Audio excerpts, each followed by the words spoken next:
Okay, so I've been lifting over 10 years now, working out about 14 years now, and over this time, I've never gotten fat to pack on muscle. I've never done a dirty bulk, and I don't think I've ever gotten over 15% body fat. And the reason why is you don't have to maximally pack on muscle. Let me break it down to you for like this.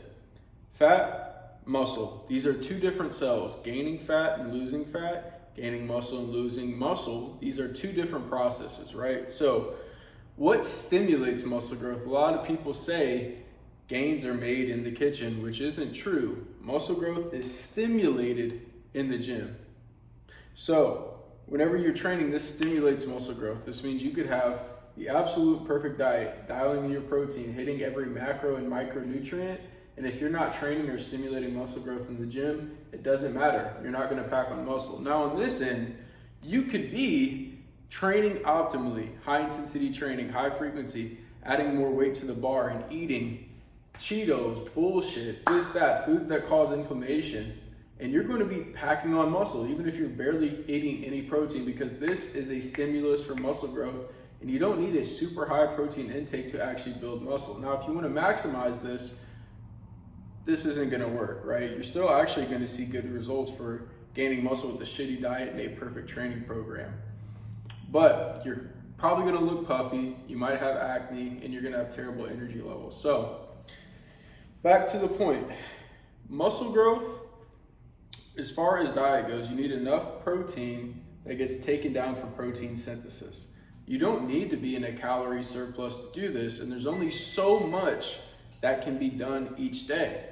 For example, whenever you start training, you might be able to gain 15 to 25 pounds of lean muscle tissue in the first year, depending on how good your training is and how good your genetics are. So if you break that down, that's not that much weight month by month.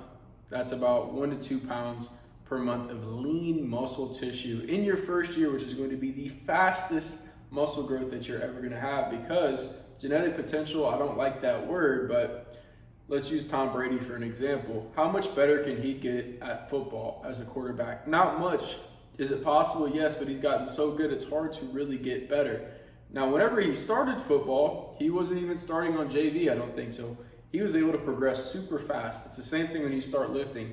You can progress super fast naturally, and then after about 5 years, you get to this, let's just say Tom Brady range, whenever he entered the league.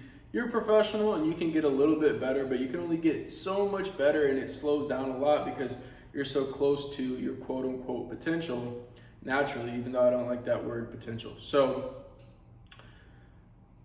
you don't need to pack on body fat to pack on muscle. You're able to get all the nutrients necessary to stimulate and support muscle growth by eating in a calorie maintenance, potentially even lower. So anything other than that is just you gaining unnecessary fat. Let's say you're above 15% body fat right now. I recommend you get in that 10 to 15% body fat range. That's gonna be great for your hormones. Your hormone production is gonna be good, but also once you start getting above that 15, 18% body fat, you start becoming more and more insulin resistant, which is gonna make you in a suboptimal state to pack on muscle. So it helps to get in that 10 to 15% body fat range. Some people can be a little bit leaner, some people can have a little bit more fluff on them and still be fine. But that is just an estimated range to be optimized for packing on muscle.